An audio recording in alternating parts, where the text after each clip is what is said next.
Welcome back to another episode of RotoX Fantasy. My name is Donnie, and today we're going to be covering 7 things you need to know before locking in your A2 picks this weekend while playing PulpMX Fantasy at pulpmxfantasy.com. Now, before we get into the picks, I just want to say if this is your first time here, please consider subscribing.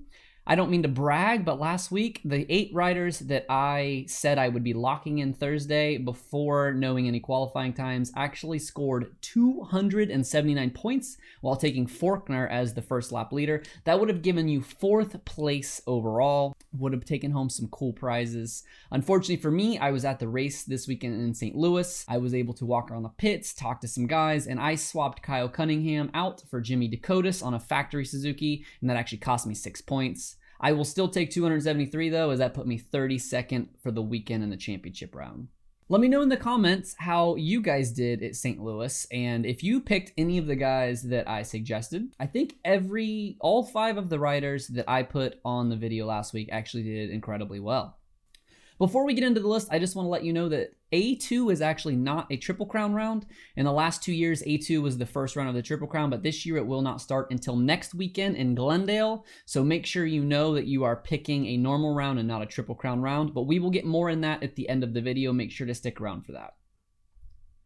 The first rider that I want to cover is Dylan Ferrandis. This is going to be your 250 All-Star pick. It's really a no-brainer. There's no crazy news here. Dylan is a 4 handicap. That's incredibly generous after his 12th place finish in St. Louis. Unfortunately, Dylan was involved in a first lap crash with Michael Mosiman and went a lap down before the race really even started. But since the beginning of 2019, Dylan has actually, in 23 races, has made 16 podiums. 80% of his races in Supercross resulted in a top 5, and every single outdoor national resulted in a top 5. I don't think there's anything I am more sure of than Dylan Ferrandis taking home a top 5 this weekend, so he should be an absolute lock on your team.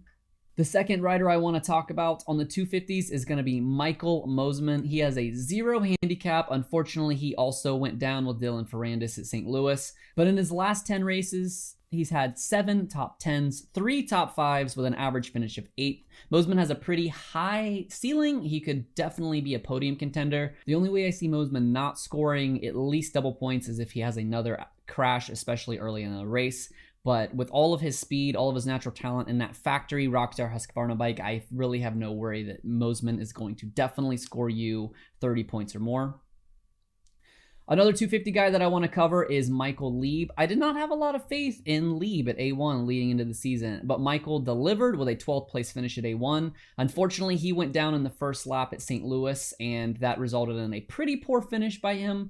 But going into A2, he has a 7 handicap. As per his last 15 starts, 14 of 15 of them were in the top 17. The only thing I will say is that these 15 starts actually spanned a 5-year period. LEIB has not raced that much Supercross. He has had a lot of time off. Before the start of the season, he only had 3 starts in 3 years.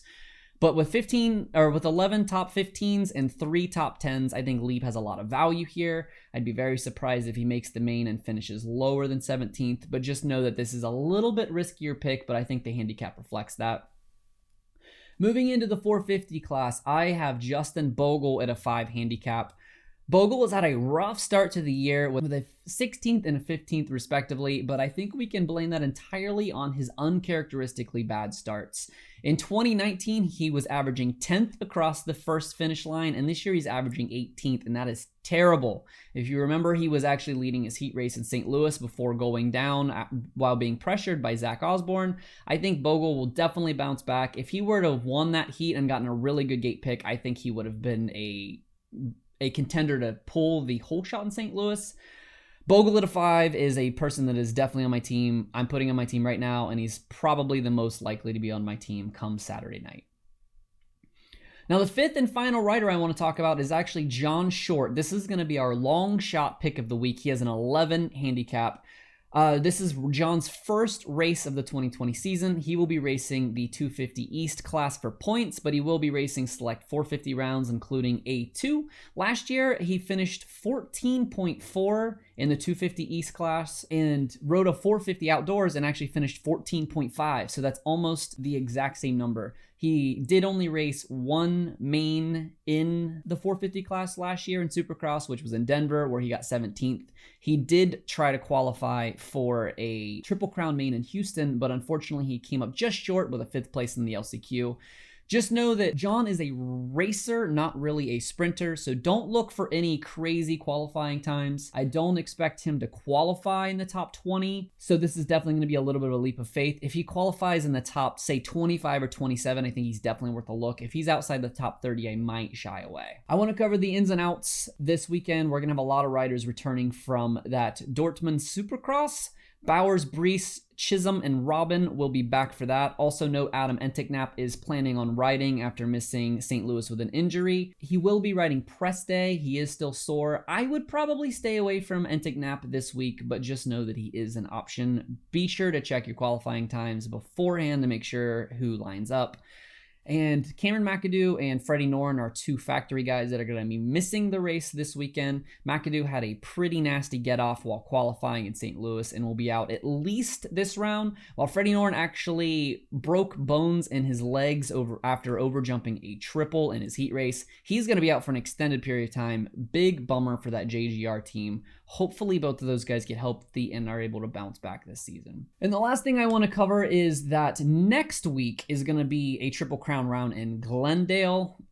This is of note because there are some riders that you might want to save for Glendale. So if you've never done a Triple Crown, we'll actually have a video for that in the next week. But the Triple Crown rounds are a little bit different. We're going to actually know all the riders in the night show before it even begins. So you can lock in those higher handicaps knowing that there is absolutely no chance they miss the main, which is a huge advantage. So those guys that you might be looking at that are in the higher handicaps this weekend, if you pick them and they are guaranteed in the main next weekend, there's no way for you to pick them. So just keep that in mind.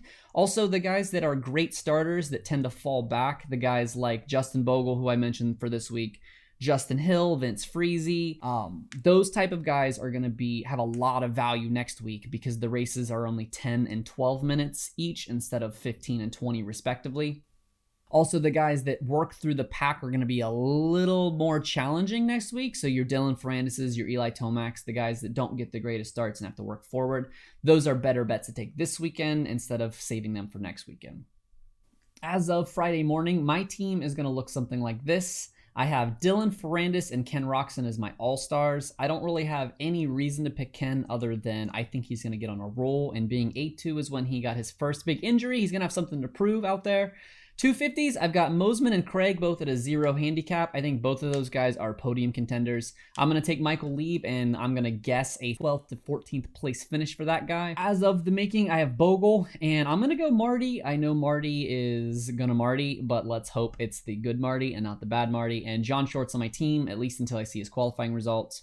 I have no 450 first to the finish line. I'm not picking probably a 450 guy at all other than Triple Crown rounds. But I am taking Faulkner. I'm going to pick Faulkner until he fails. And I think that's a good strategy. I used it last year, and I think I was right 5 out of 6 times. I will take those free points. I just want to give a quick shout out to user Cook. Cook scored 283 points last week, taking number 1 in the entire championship league. He obviously also took number 1 in our Roto X league. He's the only one to beat me. Hopefully I get him next week. I would say good luck, Cook, but I don't think you need any luck. Also, want to mention that Enamel is still leading the Roto X fantasy group with 522 points through both rounds. He has a 34-point lead over Cook. Good looking out to Enamel as well. After the race on Saturday, I'm planning on making a recap video. I really wanted to do it this week, but we actually went to the race in St. Louis, and by the time we got home, I was really exhausted and fell behind and was unable to make the video. But this weekend, look for it either Sunday night or Monday morning. We'll review the stats that I gave you and the picks that I made. We can also review some of your picks as well. Look for that video Sunday, Monday, and then also in the middle of the week next week, look for a video giving the tweaks to the scoring for the Triple Crown round next week. Also, if you could, please don't forget to like, subscribe, and if you would, please comment on the video. Comments actually are very, very helpful in getting the channel and the video visibility. So if you want to leave a comment and just tell me what your name is on PulpMX, maybe what score you got on St. Louis, and if these tips are helping you or hurting you or which ones you're using, that would be great. I would really appreciate it. I always answer back comments and I do it as quick as possible. Be sure to follow us on Instagram and Twitter also, especially during race day. I'm very active on our Twitter, letting you know what riders are in and out and anything that you might need to know that might influence your picks. And until next time, good luck. May your chiz is chiz and your Jerry's not always Jerry. Take care, guys.